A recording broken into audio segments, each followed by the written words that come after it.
358장 같이 보시겠습니다.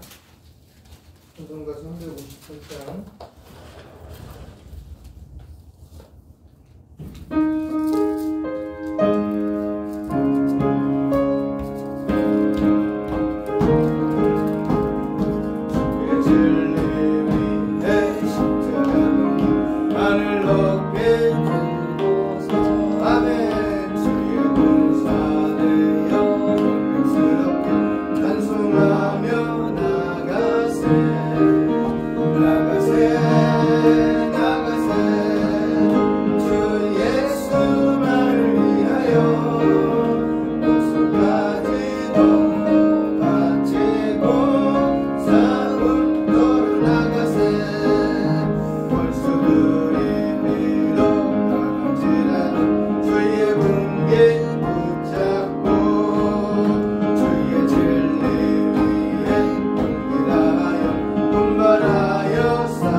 그때 이제 안디옥, 수리아 안디옥에서 다소까지 가서, 다소가 어디예요?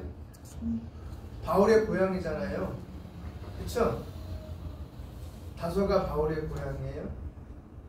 거기까지 가서 이제 다시 이제 이 아시아, 지금 말하면 투르키를 지나서 무시아에서 빌립보 가기 전까지 가다 보면 이제 다소를 가기 전에 보면 아다나라는 지역이 있는데 거기에 가면은 요나의 두 기둥이라고 있어요. 요나의 두 기둥. 다시 말해 요나가 물고기 뱃속에서 토해낸 장소가 지금 거기 있어요. 거기. 그래서 요나라는 인물이 허구가 아니라 진짜 진실이라는 것을 보여주는 게 지금 거기에 있습니다. 그거 보고 놀랬어요. 요나가 그냥, 왜냐면 거기서 어디로 와야 돼요? 니느웨로 와야 될 거 아니에요. 니느웨가 어디예요? 아시리아의 수도잖아요. 아시리아는 어디라 그랬어요? 아시리아는 어디예요? 지금의? 아시리아가 바벨론을 했잖아요. 아시리아 바벨론이 어디예요? 오늘날. 아시리아는 북이라크, 예? 북이라크. 바벨론은 남이라크예요. 페르시아는 지금의 어디예요? 그러면은 그 밑에 이란, 이렇게 되는 거예요. 도시가, 나라가 그렇게 형성되어 있어요. 거기서 나와서 그냥 걸어서 아마 니느웨까지 갔을 거라고 저는 여겨지는 거예요. 그럼 거리가 어마어마하게 먼 거야. 이 바울이 다녔던 길을 그대로. 그리고 바울이 그렇게 나중에 가려고 할 때 마가라는, 우리 오늘 읽었지, 마가가 같이 갔잖아요. 그쵸? 마가의 다락방의 주인님 마가도 데려갔는데 그 버가, 비시디아 지방의 버가에서 돌아갔거든요. 돌아간 이유가 있어요. 그것도 얘기 드리고 한 번 더 듣는다고. 들어간 이유는, 먼저는 그 안디옥에서 와갖고 출발을 해서 이제 그 앞에 있는 도시, 항구 도시에서 배를 타갖고 어디 왔어요? 구브로에 있는 살라미에 도착을 해요.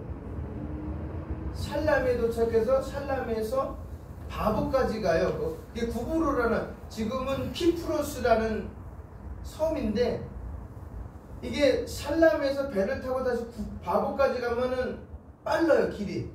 근데 금전적인 문제 때문에 살라미에서 바보까지 걸어간 거예요.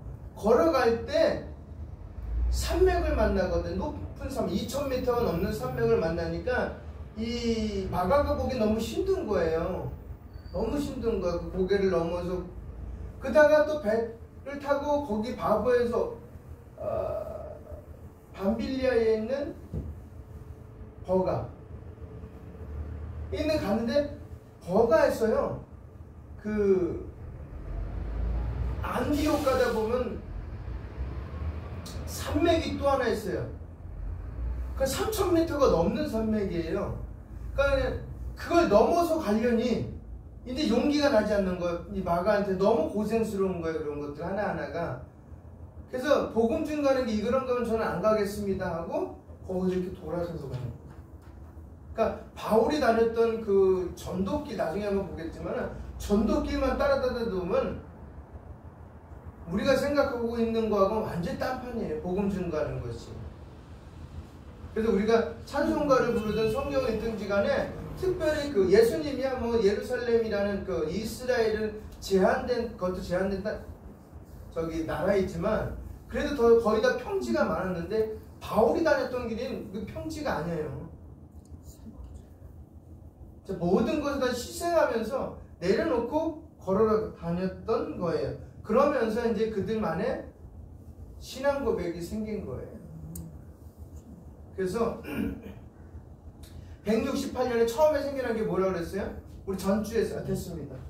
그 마지막에 교리, 하이델베르크 교리 보면 23문에 나와 있어요. 사도신경을 얘기했어요. 이 사도신경의 그 고백이 어떻게 나눠집니까? 라는 것이 24문부터 시작하는 거예요. 그래서 오늘 24문부터 25문까지 묻는 게 뭐냐면 삼위일체에 대해서 물어보는 거예요. 삼위일체. 자, 24문 물어볼게요.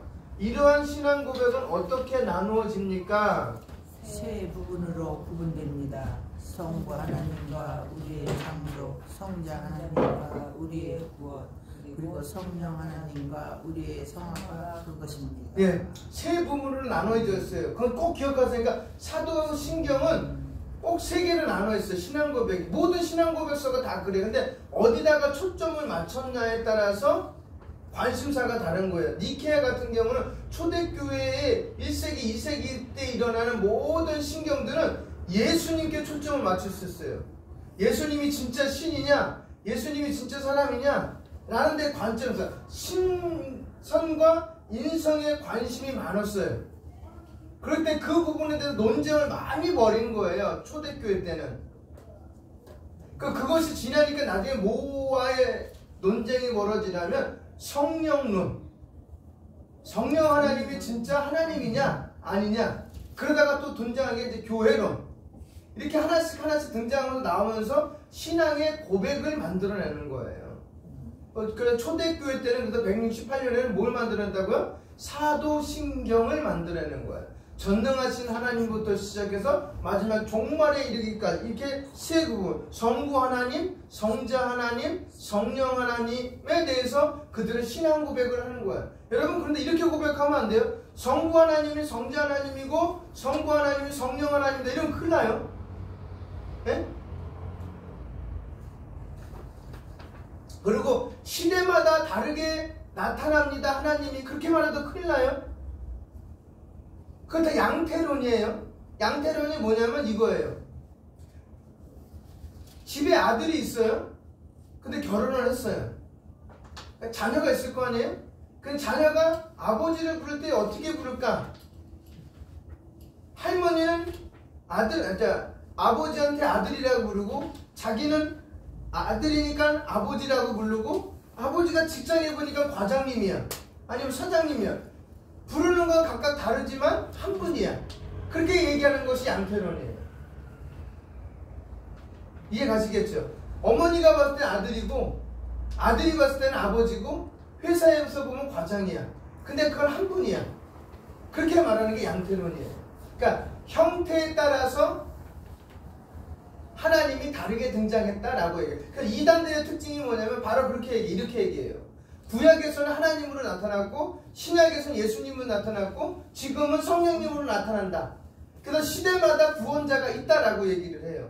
근데 우리는 시대마다 구원자가 있는 게 아니에요. 그분이 그분이에요. 이해 가시겠어요?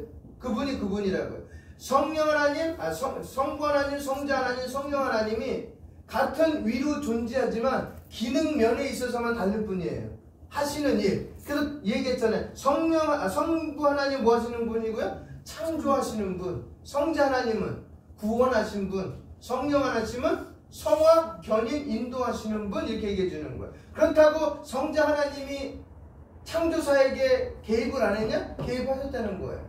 성령 하나님도 개입하셨죠. 그것이 구약 성경을 들춰내면 곳곳에 포진되어 있어요.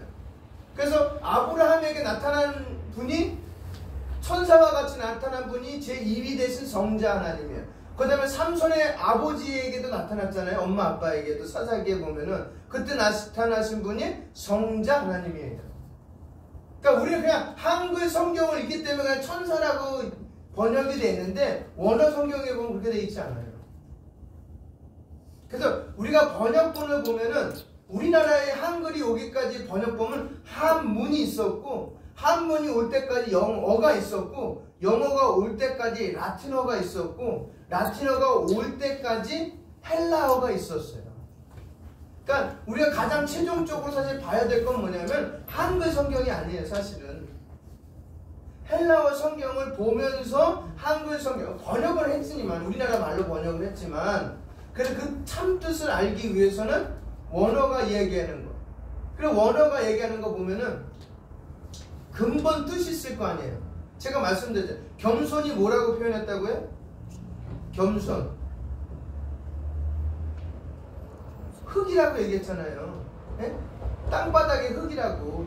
그래서 흙은 누구나도 밟고 지나가지만 저항을 한다 안 한다? 안 한다. 그러니까 겸손은 뭐냐면 흙덩어리인 저항을 안 하는 거예요. 반항을 안 하는 거예요. 겸손은. 그러니까 나에게 불이익이 오고 말이 안 되는 행동을 나에게 해도 겸손한 자는 반항은 안 돼. 그래서 예수님이 나는 마음이 온유하고 뭐하다 그랬어요? 겸손하다 그랬잖아요. 그 겸손이 그래서 어디에서 나타나요? 대제사장들 앞에서 나타나잖아요. 그쵸? 본디오 빌라도 앞에서 나타나잖아요. 그래도 그건 어떻게 돼? 아무 말도 왜? 그 겸손이라는 뜻이 이사야 53장에 이미 예언했기 때문에. 읽었잖아요, 같이.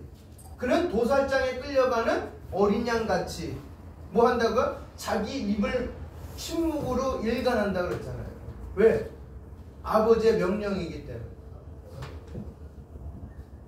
근데 우리는 이렇게 지내보면 인간적으로 저 사람 참 겸손해 라고 말하는데 진짜 겸손할까요? 인간에게 겸손은 상대적인 평가에 나타난 거지만 하나님의 아들이신 예수님에게 나타나는 겸손은 절대적인 평가예요. 그러니까 우리는 절대적인 평가를 따르는 사람들이거든. 그래서 우리를 뭐라고 표현했다고 사도행전 11장 25절에 그리스도인. 그리스도가 뭐예요? 인을 왜 붙였어요? 그리스도라는 분을 따라다니는 사람들을 그리스도인이라고 부르는 거예요. 그래서 우리는 그걸 배우려는 거예요. 그래서 오전에 설교한 것처럼 그렇게 따르는 사람 뭐를 지고 갖고 있다고요? 십자가. 저를 포함해서 대한민국의 교회들이 다시 한번 회복하려면은 그것이 살아나야 돼요. 몇 가지 지금 얘기했잖아요. 그것도 살아나야 되고 희년도 살아나야 되고 다 살아나야 돼요. 내 것이 없어야 되죠. 내 것이. 우리 그때 손 목사님이 얘기한 것처럼 뭐 그 불교에서도 말하는 그 뭐가 없어요.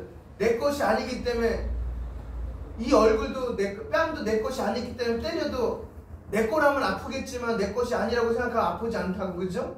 옷도 내 거라고 생각하니까 욕심 나서 남이 갖고 가면 화를 내지만 그런 표현하고는 차원이 틀려. 그건 이제 눈에 보이는 거고 우린 그게 아니고 그 너머의 겸손을 원하는 거예요. 그러니까 얼마나 큰 뭐랄까 질적으로 고차원적인 삶을 살라고 이야기하고 있어요. 그게 마태복음 5장, 6장, 7장이에요. 그래서 하늘의 법을 지니고 살아가는 사람들 우리. 정말 다른 거죠. 그러니까 세속적인 것이 아니라 하나님의 영적인 것에 따라 살아가는 사람들이에요. 그래서 표현을 그렇게 하신 거예요. 하나님은 창조하셨고 예수님은 구원하셨고 성령님은 성화인도 견인하고 계신다. 지금도 견인하고 있는 거 뭐를? 성화를.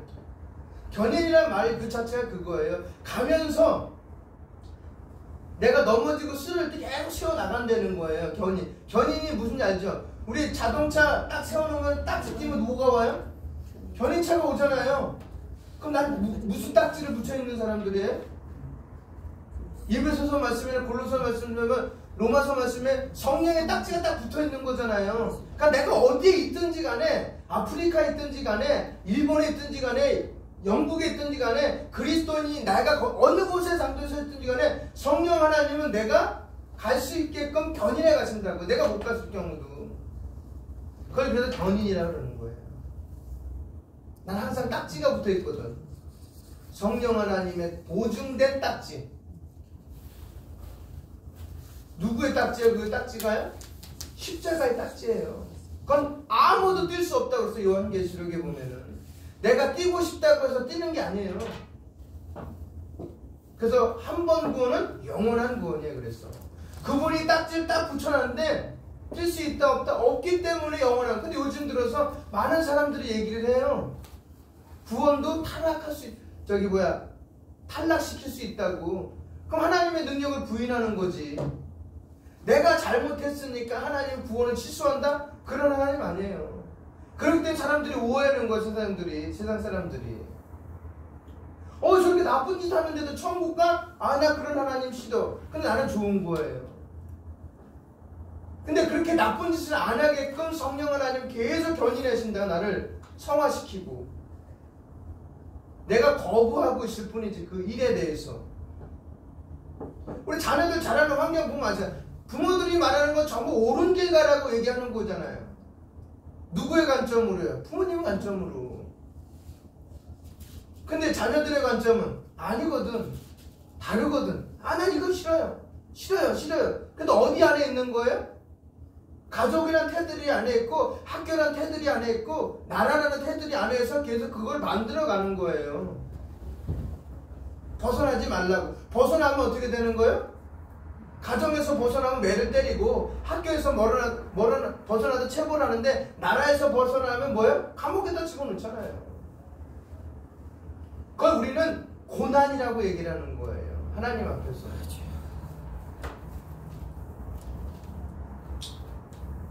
그래서 사도행전은 세 부분. 하나님과 우리의 창조, 성자 예수님과 우리의 구원, 그 다음에 성령 하나님과 우리의 성화되는데 볼까요? 그러면 첫 번째 하나님과 우리의 창조를 보면은 뭐라고 고백했어요? 우리 사도신경에서는 전능하사 천지를 만드신 하나님 아버지를 누가 믿사오며. 옛날 구버전이야 이게. 내가 믿사. 근데 신버전은 나는 전능하신 아버지 하나님을 믿사오며 이렇게 되는 거잖아요. 그러니까 창조주 하나님을 믿는다는 거예요. 그래서 우리는 창세기 1장 1절을 믿어요? 안 믿어요? 그게 안 믿어지면 나머지는 믿어질 수가 없는 거예요. 창세기 1장 1절이 뭐예요? 태초에 하나님이 천지를 창조하셨다. 첫째 날에 보고, 둘째 날에 보고, 셋째 날에 보고, 넷째 날에 보고, 다섯째 날에 보고, 여섯째 날에, 일곱째 날에 안식하셨다. 그리고 뭐예요? 사람을 만드셨는데 몇째 날에 만드셨어요? 여섯째 날에 만드셨다. 그 흙으로 만든 거로 끝나는 것이 아니라 2장에 그 사람에 대해서 상세히 설명해주고 있다. 그 코에 뭐를 불어넣으시니? 생기를 부어놓으시니 사람이 생명이 됐다. 그러니까 생명이라는 건 뭐냐면 살아있는 영혼이 됐다는 거예요. 그러니까 짐승에겐 없는 거죠. 짐승에겐 그냥 흙으로 끝나는 거예요. 흙. 그 흙이 뭐냐? 아담이란 뜻이에요. 아담이 흙이에요. 사람도 되지만. 먼지, 티끌. 그 사람이 죽으면 티끌로 간다는 거잖아요. 그렇죠? 흙으로 들어가고 영혼은 자기를 형상과 모양 닮은 그 앞으로 간다는 거예요. 그래서 마지막 날 예수님이 재림할 때, 다시 오실 때, 강림하실 때 이 땅에서 썩었던 육체가 흔적도 없이 다 살았던 그 자체가 다시 하나가 되고 육과 영혼이 하나가 돼서 예수님의 백보자 심판에서 마지막으로 심판받는 거예요.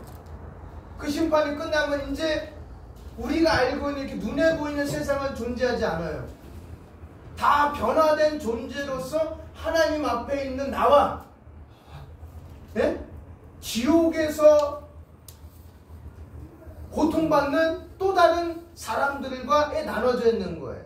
그걸 끝나는 거예요. 이제. 그 이후로는 심판도 없고 재림도 없어요.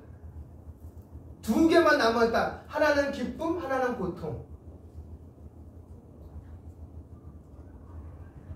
그럼 우리 어느 곳에 지금 있어요?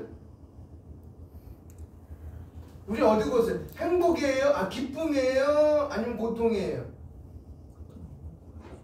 네?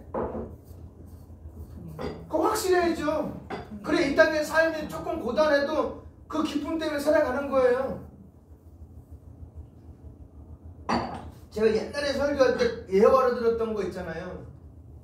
집이 진짜 찢어지게 가난하는데 청약저축을 들어가면서 엄마 아빠가 직장생활하면서 이 아이에게 소망을 준 거예요. 무슨 소망을 줬냐면, 애야, 우리가 청약저축사에서 아파트 지금 앞에 집 짓는 거 있지? 네 엄마 그랬더니, 아빠 그랬더니 저기다 청약저축 해갖고 집어넣었단다. 우리가 거기까지가 소망이 아니잖아요. 집어넣는데 당첨이 됐어. 근데 저거 2년 후에 저 집이 완성되면 우리가 들어갈 수가 있어. 그리고 그 모델하우스를 같이 당첨됐으니까요. 그래서 이 방은 네 방이고 아빠 방이고 이거는 거실이고 여기는 화장실 막 설명해 줬어. 그 설명해준 모델하우스를 보고 와서 자기 집에 있는 모습을 봤더니 너무 기쁜 거예요. 방 한 칸에서 세 식구가 살았는데 2년 후는 어디로 가는 거야? 방 3칸인 데로 가는 거예요. 얘는 지금 뭐를 보고 있는 거야? 방 안에 살고 있지만 방 3개를 보고 있는 거예요. 몇 년 뒤에? 2년 뒤에 들어갈 집을. 그럼 우리는 2년 뒤가 아니고 이틀 뒤에 하루 뒤에 아무도 몰라. 그래서 뭐를 보고 있는 거예요? 기쁨의 장소. 아멘입니까? 그걸 보고 있기 때문에 우리는 창조주 하나님에 대해서 정확하게 신앙 고백이 돼야 돼요. 이 창조주 하나님은 다른 이름이 없어요. 여호와예요. 여호와. 요두해 바부해. 여호와. 왜? 모든 것을 만드신 분. 모든 것을. 근데 있는 데서 있는 걸 만드신 분이 아니라 아무것도 존재하지 않는 곳에서 만드신 분. 그분이 누구다? 창조주 하나님, 그리고 우리를 만드신 하나님. 그분만 믿는다면 뭐 2단 3단이 와도 뭐 예수님에 누가 있느냐 없느냐 해도 믿어지지 않는 거예요. 왜? 그가 지구를 안 만들었기 때문에. 그쵸? 그가 바닷가에 물고기 안 만들었잖아요. 그쵸? 하늘에 나는 공중에 새 만들었어요 그들이? 안 만들었잖아요. 그런 하나님일 리가 없잖아요. 그냥 성경 구절 몇 개 갖고 여기서 이게 있는데 그냥 맞을 수는 있어요. 뚫어 맞추면 어떻게 어거지를 맞추면 사기꾼처럼. 근데 그냥 본질적인 요소 가지고 또 하늘에 새 만들었어? 말 못하잖아요. 왜? 그분인데. 그가 창조주예요? 아니죠. 단순하게 생각하면 돼요. 그냥 내가 창세기 1장 1절만 믿어주면 나머지는 다 해결되는 거예요. 왜? 그들은 창세기 1장 1절을 얘기한 적이 없기 때문에. 그 다음에 두 번째, 성자 예수님의 뭐라고요? 우리 구원하고 같은 거라는 거예요. 성자 예수님이 할 일은 딱 한 가지예요. 창조사역에 들어가신 후에 안식한 게 아니라 안식하면서 하신 일이 뭐예요? 우리의 구원을 준비하고 계셨다는 거예요. 몇 년 동안? 2000년 동안. 신약이, 구약과 신약은 4000년 동안. 창세기 3장부터 마태복음 1장까지 4000년이니까. 그리고 정확한 예언은 이사야 때 약 BC 8세기에 예언한 이사야 선지자를 통해서 700년 전에 오시겠다고 얘기하고, 장소가 어디예요? 어디서 오겠다? 예루살렘에 오시겠다고 미가 선지자는 얘기했고, 스가랴 선지자는 얘기했고, 미가 선지자는 마지막에 따가닥 뭐예요? 당나귀 타고 예루살렘 올라갈 것까지 다 예언했다는 거예요. 7세기 8세기 선지자들이. 그리고 오셨잖아요. 그분이 누구다? 우리를 구원하기 오신 창조주도 되지만 구원주. 이제 핵심이 더 어디다가 맞춰있냐에 따라 틀린 거죠. 그러니까 우리의 구원주로 예수님이 오셨다는 거예요. 그래서 뭐라고 고백해요? 그는 독생자로 오셨고, 독생자로 오신 그분은 우리는 메시아로 믿고 있다 라고 고백하잖아요. 그죠? 사도신경에서. 그래서 두 번째는 뭐예요? 그분은 성령으로 잉태하시고 동정녀 마리아에게 나셨다. 동정녀란 말, 버진이라는 거는 그래 표현하면 이게 우리가 좀 있어 보이려고 동정녀라 해서 그냥 원서대로 표현하면 이렇게 돼요. 처녀인 마리아에게서 나셨고, 이게 더 나아요. 결혼하지 않는 처녀인, 그걸 한문으로 풀어주니까 좀 고급스럽게 해서 동정녀가 된 거예요. 원어에 보면 그냥 처녀인 마리아 이렇게 되는 거예요. 처녀가 애 낳을까요? 못 낳을까요? 못 낳죠. 근데 앞으로 낳을 것 같아요. 앞으로 많이 낳을 것 같아요. 결혼 안 해도. 그런 세상이 오고 있어요. 사탄이 원하는 세상. 그 다음에 네 번째 보면 본디오 빌라도 아래서 고난을 받았어요. 우리 평생 우리는 본디오 빌라도가 예수님 안 죽였어요. 사실 죽인 건 누가 죽인 거예요? 예? 유대인들이 죽인 거, 대제사장들하고. 오전에 말씀드렸다시피 성전을 모독하시고 여호와 이름을 신성모독한 죄로 그들이 죽인 거예요. 근데 우리는 늘 평생 고백하면 누구가 나와요? 유대인들 대제사장들은 안 나오고 본디오 빌라도가 나오는 거야. 이건 평생 이 가문에 있어서 수치야. 근데 뭐 때문에 그래? 대표성. 그 시대에 갖고 있던 뭐야? 재판권을 누가 갖고 있었어요? 로마가 갖고 있었잖아요. 그 대표성 때문에 그러는 거예요. 그리고 십자가에 못 박히시고 죽으시고 죽었다는 걸 확인하기 위해서 로마 군인이 한 행동은 뭐예요? 예? 원래 한 행동은 죽었는지 아닌지 하는 거는 망치를 가지고 무릎을 때리는 거예요. 무릎. 왜? 살아있으면 움찔하거든. 근데 죽으면은 부러지는 걸로 끝나는 거예요. 근데 예수님은 그렇게 하지 않고 어떻게 해요? 창 갖고 옆구리를 찔렀어요, 그냥.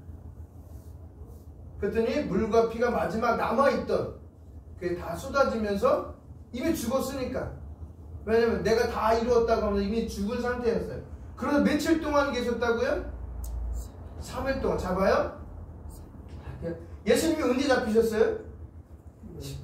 6월절. 전날에 잡혀서 6월절 날? 그쵸? 그 다음에 6월절 하루? 그 다음에 뭐예요? 무교절? 초실절. 그래서 부활절을 초실절이라고 그러는 거예요. 부활절을 초실절이라고 그러는 거예요. 3일 만에 부활하셨어요. 우리는 그래서 뭐예요? 초실절이 뭐예요? 첫 번째 열매잖아요. 응? 처음 첫째가 열매 실자. 처음 열매를 드리는 날, 초실절. 그 예수님이 고린도전서에 뭐라고 표현했어요? 부활의 첫 열매가 됐다라고 표현해 주는 거예요. 그랬어요. 그래서 우리는 사실 안식일을 지키는 게 아니라 부활하신 주님의 날을 기억하면서 지키는 거예요. 그래서 정확한 표현은 주일, 주의 날을 그냥 줄여서 주일이라고 표현했지만 정확한 표현은 부활하신 주님을 기념하는 날. 이게 주일이에요, 우리 애들한테. 그리고 정확한 더 표현은 365일이 주님이 부활한 날을 기념하면서 사는 것이 우리의 삶이에요. 근데 우리는 이제는 주일날 하루 한 번 아니면 2번 예배 드리는 걸 끝나고 있잖아요. 그러니까 아무나 변화가 없는 거지. 혈기는 혈기대로 나오고, 응? 욕심은 욕심대로 나오고, 하나님과 정반대되는 삶을 살고 있는 거예요. 그 다음에 사흘 만에 이제 부활하셨고, 그 다음에 사흘 만에 부활하셨어요. 그리고 하늘에 그러니까 부활하시고 오르시기 전까지 이 땅에 몇 번 제자들에게 나타났어요? 예? 몇 번 나타나셨어요? 3번. 예? 3번. 몇 번이요? 3번. 어디서요? 마가의 다락방. 네, 그리고요. 마가의 다락방에서 2번 나타났어요. 네? 마가의 다락방에서 또 그 네. 갈릴리 바닷가에서 네, 다시 그리고요. 또 두 사람이 그 가는데 갈릴리로 갈 때 네. 거기서 그 3번이요, 그죠? 3번 아니에요? 7번이 더 남았어요. 10번이에요? 10번이 됩니다. 첫 번째가 뭐냐면 처음에는 이제 마리아랑 네, 막달라 마리아와 다른 사람 그 만나. 네, 그렇죠. 그거 어디에 장소가? 그 막달라 마리아는 그 무덤 앞에. 그러니까 예루살렘에서 만난 거죠. 무덤 앞에서. 네. 두 번째는 여인들에게 나타나시고요. 3번에는 글로바에서 이렇게 아까 말씀하신 것처럼 걸어가는 장면, 엠마오로 가는 장면. 네. 그다음 4번째는 시몬 베드로에게 나타나시고요. 시몬 베드로에게. 예. 시몬 베드로에게 이제 갈릴리에서 고기 잡아가지고 구워서 이렇게 먹고 넌 나 사랑하냐 막 그 장면 있잖아요. 기억하시면 마지막 그게 만난 거 아니에요? 예. 그 다음에 도마를 제외한 10명의 제자에게 나타나셨어요. 나중에 도마 있을 때 또 있을 때 또 한 번 나타나. 이게 6번째 여기까지가. 그 7번째가 디베랴 바다에서 7 제자들에게 나타나셨어요. 요한복음 21장에. 그 다음에 갈릴리 어떤 산에서 제자들에게 나타나셨어요. 그 다음에 9번째는 500명, 우리 이게 15장에 나오는 거예요. 이제 고린도전서 500의 형제에게 나타나셨고, 10번째는 예수님의 동생 야고보에게 나타나셨어요. 그리고 마지막에 이제 같이 있을 때 나중에는 누구예요? 바울에게 나타났어요. 바울을 어디서 만났고요? 다메섹에서 만났어요. 이렇게 보면은, 그리고 나서 이제 사도행전 1장 1절과 8절 전에 어떻게 해요? 감난산에서 부활하신 거예요. 감난산. 그 성지순례 가서 보니까 감난산에 지금 감난산 승천 기념교회가 있어요. 근데 위에도 막혀있어요 지금. 언제 오실지 모르지만. 그리고 거기서 바로 앞에 보면은 예루살렘 성전에 황금문이 있어요. 황금문을 이슬람 그 지금 사원이 있기 때문에 거길 막아놨어요. 여기로 예수님 오시면 안 된다고 막아놓고, 그래서 감난산하고 그 성전사 예루살렘 성전, 이게 지금 빼앗겼지만 그 사이에 뭐가 있냐면, 감난산과 그 사이에 보면 겟세만의 뒷들이 있어요. 뒷동산이 있고, 그 겟세만의 뒷동산하고 감난산 사이에는 무덤이 어마어마하게 많아요. 많은 이유가 예수님이 오실 때 가장 가서 빨리 뵈려고, 그 황금문이 열리면은 만나 뵈려고, 거기가 무덤이에요. 유대인들의 무덤. 거기 무덤에 누가 있냐면 히스기야의 무덤도 있어요. 그 무덤 바로 옆에가 다윗 왕의 묘예요. 조금 지나가면 다윗 왕의 성이 있거든요. 다윗성이라고. 거기서 이제 그 히스기야 터널을 뚫어갖고 물을 낸 것도 거기 있고요. 그래서 부활하시고 올라가시기 1장 8절 전까지 이렇게 10번 정도 나타나서 제자들을 위로해 주셨다. 그리고 올라가셨다. 그리고 지금 어디 계세요? 하나님 우편에 앉아 계십니다. 그렇죠. 하나님 우편에 앉아 계신다. 이거는 성경 구절을 찾아보면 곳곳에 나와요. 히브리서도 나오고 골로새서도 나오고 사도행전도 나오고, 지금 어디? 스데반이 그랬잖아요. 6장하고 7장에서 유대인들에게 복음 증거하고 있을 때 하나님의 아들이 어디겠다? 하나님 우편에 앉아 있다. 그러니까 화가 더 열려갖고 돌멩이 들고 막 던져갖고 스데반 죽이는 그런 모습이 우리는 알 수가 있습니다. 그리고 나서 거기로부터 산 자와 죽은 자를 심판하러 오신, 여러분 재림이라는 뜻하고 강림이라는 뜻이 틀려요? 같아요? 틀려요? 강림하고 재림하고 틀린 거예요? 재림은 다시 오실 분을 얘기하는 거, 강림은 그냥 오시는 거잖아. 그 뜻이 그 뜻인데 이상하게 똑같이 안 보더라고요. 강림도 그러니까 한문 표현이에요. 전부 다 이 두 가지가 전부 다. 그 영어상 그냥 세컨 커밍이에요. 두 번째 오심이에요. 그냥. 근데요, 강림은 그냥 처음에 오시는 걸 가지고 강림이라고. 그건 초림. 초림? 네, 초림. 강림이라고 하고, 재림은 두 번째 오시는 거예요. 그러니까 그게 하잖아. 똑같은 거예요. 우리는 강림을 기다리는 거예요. 재림하고 강림. 똑같은 건데 다른 데서 이단들은 강림이 따로 있고 재림이 따로 있고 또 안식, 거기가 그런 계통이라서 그래요. 왜냐면은 오셔야 되는데 안 오셨으니까 하늘 보좌에서 지금 심판 보좌가 있다고 얘기해요. 말도 안 되는 소리 하는데 그걸 믿고 있는 사람들도 있고. 그러니까 한문 성경에, 제가 중국을 갔는데 한문 성경이잖아요. 예. 그랬더니 목회자가 설교를 하는데 가관이에요. 성도들 근데 그걸 다 받아들여요. 그러니까 여호와는 나의 목자시니 하면서 쭉 가다가 내게 상을 원수의 앞에 상을 베푸시고, 그 상 있잖아요. 그 상을, 원수 앞에 상을 베푸신다는 그 상은 무슨 상이냐면 달리기에서 1등한 사람들에게 상을 베푼다, 그렇게 해석을 하고 있더라고요. 한문에. 근데 원수에 보면 그거 뭐라고 하냐면 그건 밥상이에요. 원수들 앞에서도 밥을 먹을 수 있는 뭐를 주시는 거예요? 평안함을 주시겠다는 거예요. 누가 지키시기 때문에? 여호와는 나의 목자이기 때문에 어떤 원수들이 있더라도 다윗이 그렇게 생활했잖아요. 그렇죠? 여러분 광야에 가서 아시겠지만 온갖 위험한 요소들이 많아요. 그렇다고 양이 자기 지킬 정도의 짐승이 아니잖아요. 오히려 자기가 눈 시뻘겋게 뜨고 지켜야 될 대상들이잖아요. 잘못하면 잡혀먹고. 야곱도 그랬잖아요. 그래서 내가 삼촌네 집에 양을 어떻게 했다 그랬어요? 상처난 거 있으면 그 다음에 어디 부러진 거 있으면 내가 그거 숫자 안 집어넣었다. 내가 다 메꿨다 라고 얘기하잖아요. 밤을 새면서.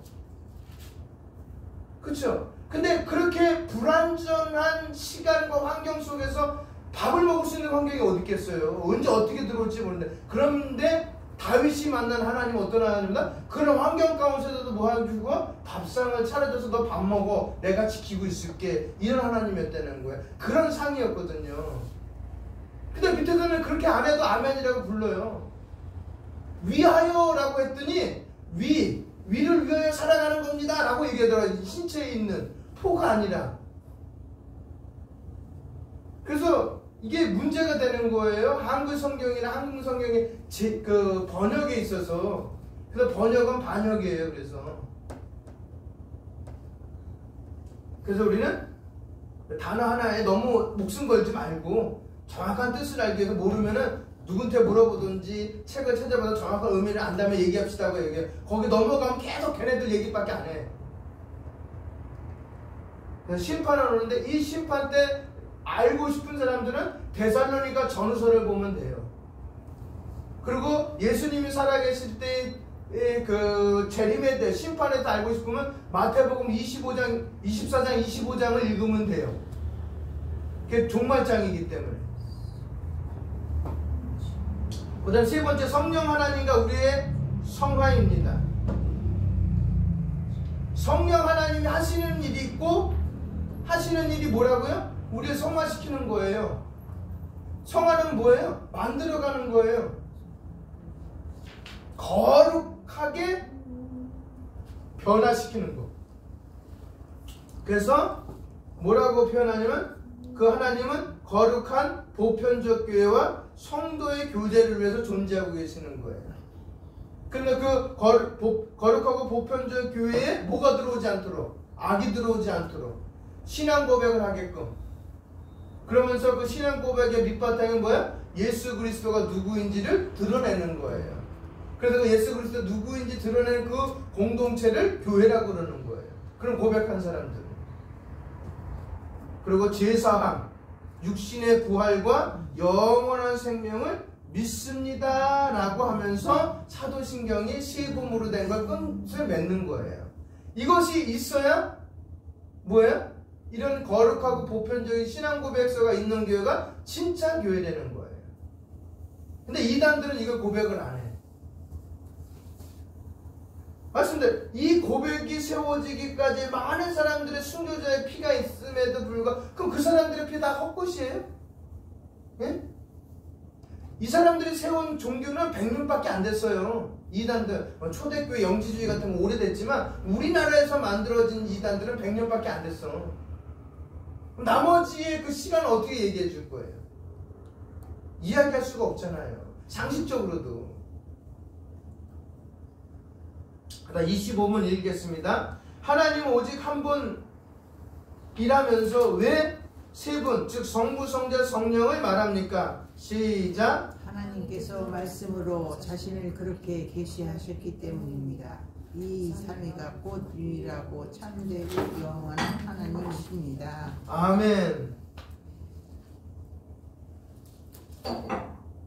첫 번째 뭐냐면 하나님은 유일하신 분 맞아요. 그래서 그걸 여호와라고 그러는 거예요. 여호와. 나 외에는 다른 신이 있다 없다? 없어요. 있으면 안 되고. 그래서 신명기 6장 4절에 보면 이스라엘에 들으라 우리 하나님 여호와는 오직 유일하신 여호와시니이다. 이사야 44장 6절에 보면 이스라엘의 왕인 여호와, 이스라엘 구원자의 만군의 여호와가 이같이 말하노라 나는 처음이요 나는 마지막이라. 나 외에는 다른 신이 있다 없다? 없다라고 고백하고 있어요. 이런 분이 창조하신 성부 하나님이 되는 거예요. 지금도 이스라엘은 이렇게 믿고 있어요.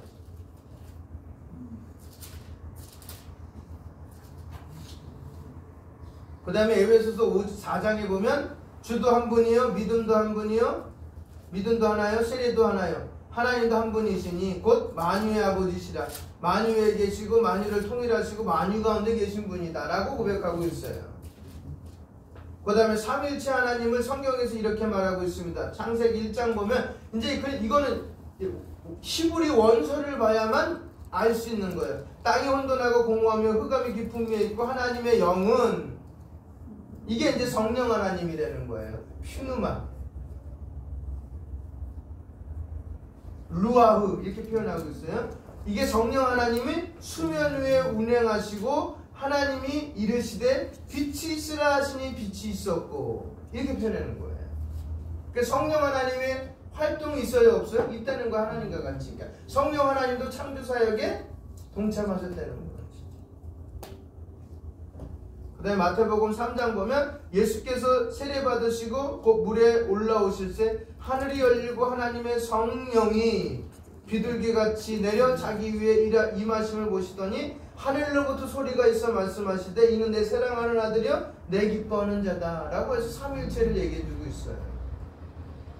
그 다음에 마태복음 마지막 28장 보면 그러므로 너희는 가서 모든 족속으로 제자를 삼아 아버지와 아들과 성령의 이름으로 세례를 받고, 세례 받을 때 꼭 이렇게 삼위 하나님의 이름으로 받아야 되는 거예요. 뭐 시대별로 구원자가 있다면 굳이 삼위 하나님의 이름을 받을 필요가 없잖아요. 그 시대에 나타난 그 사람의 이름만 받으면 되잖아요. 왜? 그분이 과거에도 똑같았고 준과거도, 그죠? 구약 신약도 같은 지금도 같은 그 이름은 다르지 않잖아요. 그리고 내가 너에게 분부한 모든 것을 가르쳐 지키게 하라. 볼지어다 내가 세상 끝에 내가 너에게 분부한 게 뭐예요? 십자가 지고 따르는 거예요. 전도하려 한 영혼들 살려내는 거, 영혼 구원하는 거. 예수님도 이 땅에 오실 목적은 나를 구원하시기 오신 거고요. 또 나를 구원한 목적은 성령 하나님 내 속에서 나를 구원한 목적이 어떻게 이루어진가를 보여주는 거예요. 구원 얻을 사람에게. 그러니까 온갖 모욕을 다 받으셨잖아요, 예수님이. 그렇죠. 그럼 나도 그렇게 증거하다가 그런 온갖 모욕을 당할지라도 부끄러워하거나 놀라지 말라는 거예요. 당연히 그래야 된다는 거지, 예수님 믿으면. 그리고 요한복음 15장에 보면 내가 아버지께로부터 너에게 보낼 보혜사 곧 아버지께로부터 나오시는 진리의 성령이 오실 때 여기서 답이 나오는 거예요. 그가 나를 증언할 거다. 내 속에서 두려워하지 마라. 너희가 어딜 잡혀가더니 무슨 얘기를 할 때 두려워하지 말라는 거. 왜? 내 속에 있는 성령 하나님 그들에게 대언해 주시겠다고. 생각나게 하시겠고. 예수님이 어떤 분인지. 그래서 제자들이 사도행전 읽어보면 다 복음 증거 다닐 때 누가 한 거예요? 성령 하나님이 그 속에서 다 이야기하게끔 해준 거예요. 그래서 그 산헤드린 공에 잡혀간 사람들한테 어유 범인인 줄 알았더니, 여기서 범인이 평범한 사람인 줄 알았더니 엘리트들한테 얘기하는 것이 또박또박 얘기하는 것이 우리와 같이 배운 사람 같구나 라고 얘기하잖아요. 어부가 배웠으면 얼마나 많이 배웠겠어요. 그들은 오로지 어부로서 돈 버는 일, 가정은 살림만 신경쓰지. 그들과 앉아서 뭐 성경책, 모세 오경을 필사했어요. 시가서를 필사했어요. 예언서를 필사했어요. 읽으면서. 그럼 랍비한테 철저하게 교육을 받았어요? 아니잖아요. 바울과 같이. 그런데 조리 있게 예수님이 누군지 과거로부터 아브라함 때부터 열왕기까지 얘기하고 그분이 누구다? 메시아다. 근데 그분 메시아가 누구다? 우리가 너희들이 십자가에 못 박은 그분이다 라고 마지막 종교지면서 얘기했더니 이분들이 놀래잖아요. 그래서 베드로가 쓴 서신서에 보면 너희가 누구를 만나든지 간에 이야기할 말을 해주겠고 너희가 무슨 일을 만나든지 간에 성부 하나님이 주시는 힘으로, 성자 하나님이 주시는 힘으로 일을 하라고 베드로는 성도들에게 권면하고 있어요. 그리고 제가 마지막에 축도하는 그 부분이 삼위일체예요. 고린도후서 13장 13절 마지막 절에 있거든요. 우리 주 예수 그리스도의 은혜와 아버지 하나님의 사랑과 성령님의 교통하심이 너희 무리와 함께 있을지어다. 그래서 우리 교회가 아니라 어쩔 수 없이 예배 드리는 환경 가운데 갔는데 너희 무리에게 함께 있을지어다 이렇게 말하면 다 합동이에요. 우리는 교단이 있을지어다 하는 데는 사당동 총신하고 저희들이에요. 나머지는 막 축원합니다, 막 복이 있습니다, 막 이렇게 표현하는데 우리는 그냥 고린도 후서 13장 13절을 그대로 해요. 아니면 신명기 6장 4절과 5절을 하는 데도 있어요.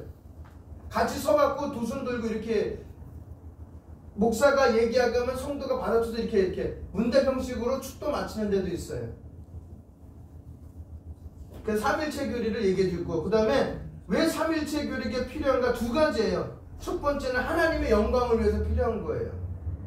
에베소서 1장 5절 6절 보면 그 기쁘신 뜻대로 우리를 예정하사 그리스도 예수 그리스도로 말미암아 자기의 아들들이 되게 하셨으니 이는 그가 사랑하시는 자 안에서 우리에게 거저 주시는 바 그의 은혜의 영광을 찬송하게 하려고, 그의 은혜를 찬송하고 그의 영광을 드러내기 위해서 삼위 하나님이 우리는 필요하다는 거, 교리가. 두 번째는 우리의 위로와 구원을 위해서. 요한복음 1장 보면 본래 하나님을 본 사람이 없으되 아버지의 품속에 있는 독생하신 하나님, 그 예수님을 본 곳이 누굴 본 거예요? 그래서 보이지 않는 하나님을 본 거예요. 그래서 우린 표현할 때 작은 예수라고는 하지 마세요. 그건 성경적으로 맞지 않는 표현이에요.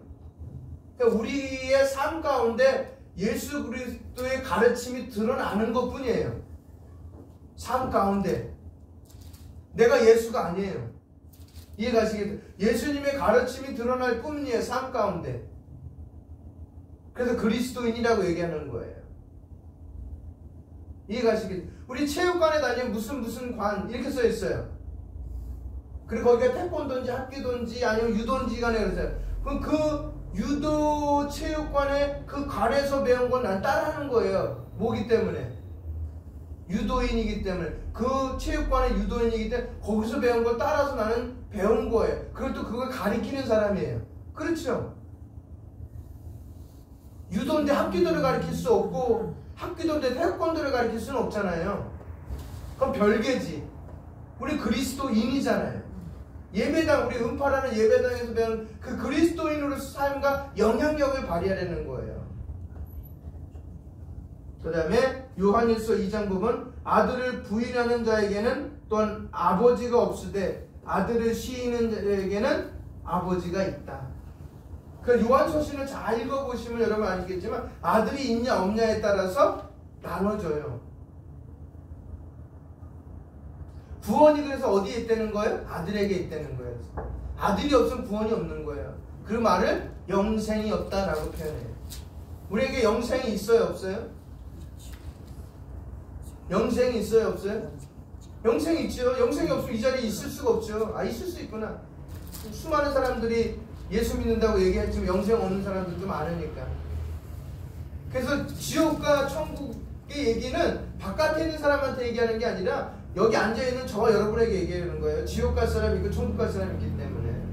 그러나 우리에게 위로가 되는 건 뭐예요? 우리는 교회 다니고 있으니까 영생이라고 생각할 뿐이에요.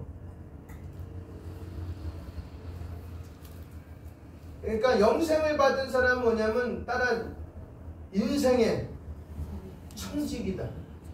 청지기가 뭔지 아시죠? 청지기가 내게 아무것도 없고, 우리 히브리서 읽어보면은 모세를 뭐라고 표현했어요? 그 집에 집사라 그랬죠? 예수님은 그 집에 아들이라고 표현했잖아요. 그럼 집사예요. 이 땅에서 그 집은 그냥 잠시 맡았을 뿐이에요. 태어난 가문만 다를 뿐이지 그리스도 안에 한글로 들어오게 되면은 예수의 피로 한 가문이 돼서 이 땅에서 잠시 맡겨놓은 걸 맡고 있다가 갈 뿐이에요. 그래서 히브리서 말씀에 그걸 뭐라고 표현하면 나그네다 라고 표현하는 거예요. 나그네는 집이 없어요. 그렇죠? 그래서 아브라함이 뭐래요? 나그네 인생 살고, 야곱이 바로 앞에서 뭐래요? 내 나그네 인생길이 130년입니다 라고 표현한 거예요. 그래서 그러니까 바울도 마지막에 얘기하잖아요. 자기도 나그네라고. 우리의 인생은 다 나그네예요. 나그네의 청지기적인 삶을 살다가 청지기로서의 삶을 잘 사는 거예요. 하나님이 나에게 명령하신 거를. 그거 뭘까요? 영혼 구원이 가장 큰 명령이에요. 한 사람이라도 더 영혼 구원하려는 거예요. 그리고 교회를 잘 세워가는 거고. 이 두 가지가 잘 지키고 세상에 나가서는 영혼 구원도 있지만 또 뭐예요? 그리스도인의 영향력을 발휘하면서 빛이 되고 소금이 되려는 거예요. 내 관점으로 사람 보지 말고, 내 관점으로 물질 보지 말고, 내 관점으로 직장 보지 말고, 다 하나님 관점으로. 그러게 되면 뭐예요? 내 관점으로 보면 죄의 요소가 계속 들어오는 거예요. 내 관점으로 보지 마시기 바랍니다. 아멘입니까? 주기도문 하고 마치겠습니다. 하늘에 계신 우리 아버지, 아버지의 이름을 거룩하게 하시며 아버지의 나라가 오게 하시며 아버지의 뜻이 하늘에서와 같이 땅에서도 이루어지게 하소서. 오늘 우리에게 일용할 양식을 주시고 우리가 우리에게 잘못한 사람을 용서해 준 것 같이 우리 죄를 용서하여 주시고 우리를 시험에 빠지지 않게 하시고 악에서 구하소서. 나라와 권능과 영광이 영원히 아버지의 것입니다. 아멘.